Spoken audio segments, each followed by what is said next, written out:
I've expressed by means of concepts such as commitment, responsibility, and endorsement. The transcendental unity of apperception, it's clear, is a normative unity.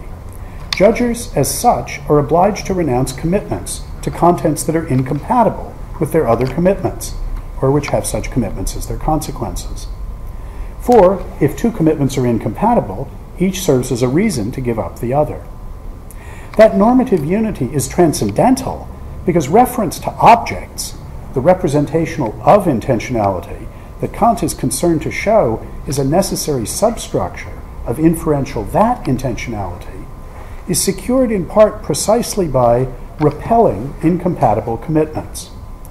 I think this works like this.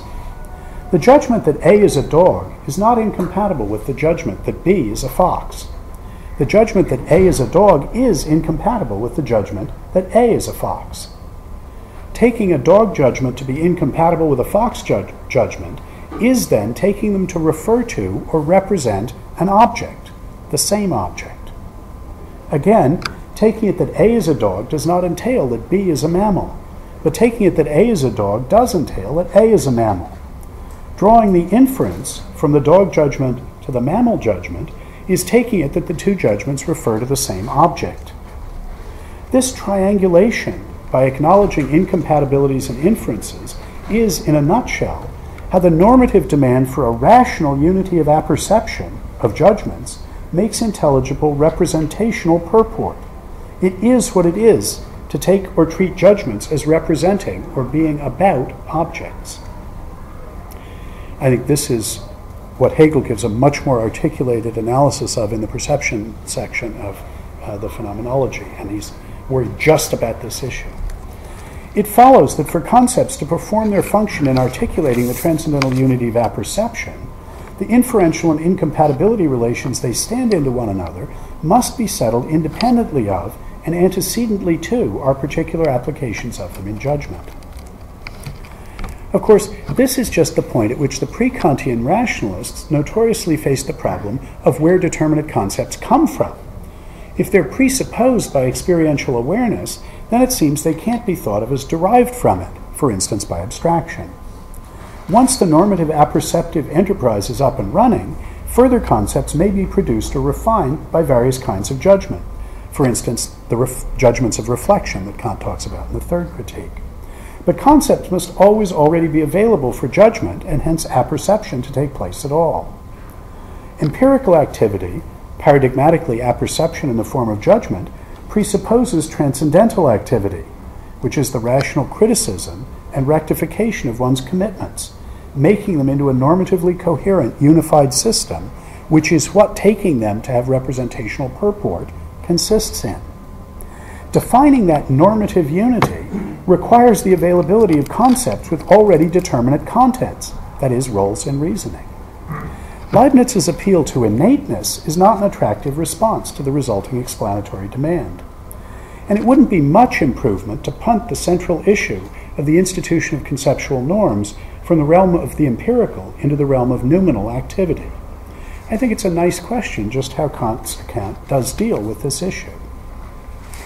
As I read him, Hegel criticizes Kant on just this point. He sees Kant as having been uncharacteristically, but culpably uncritical about the origin and nature of the determinate contentfulness of empirical concepts. Hegel's principal innovation is his idea that in order to follow through on Kant's fundamental insight into the essentially normative character of mind, meaning, and rationality, we need to recognize that normative statuses, such as authority and responsibility, are always at base social statuses. Hegel takes it that the Enlightenment tradition was right to see normative statuses as instituted by normative attitudes. There were no such things as commitments and entitlements, responsibility and authority, before we started practically taking or treating each other as committed and entitled, responsible and authoritative. Think in this connection about the example I appealed to a minute ago of the young one who achieves legal majority on reaching the age of 21. The transformation in positive freedom is vast, but it's not the consequence of some magical inner transformation of the youth. It's wholly a shift in social status. All that changes is that others now take the individual to be able to commit himself, hold him responsible for what he does, acknowledge his authority, so to bind himself. On this Hegelian social line, there's something importantly right about the Kant-Rousseau demarcation of the normative in terms of autonomy. We should think of each of us as bound only by the commitments we ourselves have undertaken, explicitly or implicitly. But that autonomy claim about normative force, that one is genuinely normatively bound only by what one has bound oneself by, commitments one has oneself endorsed, is, we saw, intelligible in principle only against the background of a social division of labor concerning the relation between normative force and normative content.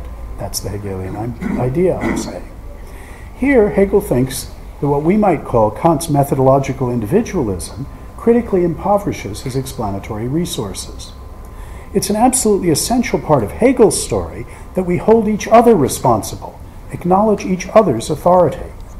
Self-regarding practical normative attitudes can't, he thinks, by themselves underwrite conceptual contents that swing sufficiently free of a knower's or agent's attitude to count as genuinely normatively constraining her, as articulating determinate commitments and responsibilities. Hegel's term for the normatively articulated realm of discursive activity, what Kant calls the realm of freedom, is Geist, spirit, and at its core is language. Language is the Dasein of Geist, Hegel says. This is where concepts, which for Hegel, as for Kant, is to say, norms, have their actual public existence. Here one might think of Seller's principle that grasp of a concept is always mastery of the use of a word. Here's how I think the social division of labor works on Hegel's picture. It is up to me which counter in the game I play, which move I make, which word I use. But it's not then up to me, at least not in the same sense, what the significance of that counter is, what other moves it precludes or makes necessary, what I've said by using that word. It is up to me what concept I apply in a particular judgment, whether I claim that the coin is made of copper or silver, for instance. But if I claim that it's copper, it's not then up to me what move I've made, what else I've committed myself to by using that term.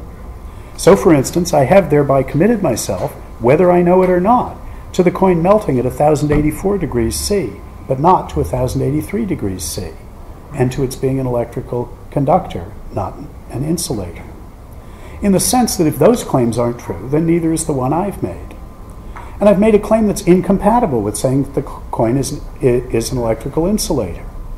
I can bind myself by these determinate conceptual norms because they're always already there, in the always already up and running communal linguistic practices into which I enter as a young one.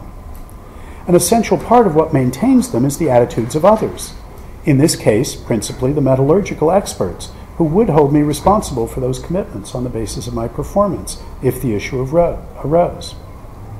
Of course, in this way, the issue of the ultimate origins of concepts is only displaced from the individual mind to the whole linguistic community, from the relatively recent to the relatively distant past. I think, in fact, there's a convincing story to be told about what it is for the normative light to dawn slowly over the whole among our hominid ancestors, but I'm not going to follow out that particular argumentative thread any further here. Instead, I want to say something about how Hegel's social linguistic development of Kant's fundamental insight into the essentially normative character of our mindedness provides a model of positive freedom. One of the central issues of classical political philosophy is how to reconcile individual freedom with constraint by social, communal, or political norms. Kant's vision of us as rational creatures opens up a space for an understanding of a kind of freedom that consists in being able to constrain ourselves by norms, indeed by norms that are rational, in the sense that they're conceptual norms, norms that articulate what's a reason for what. The normative conception of positive freedom then makes possible a distinctive kind of answer to the question of how the loss of individual negative freedom, freedom from constraint, that's inevitably involved in being subject to institutional norms, could be rationally justified from the point of view of the individual. In the Kantian context, such a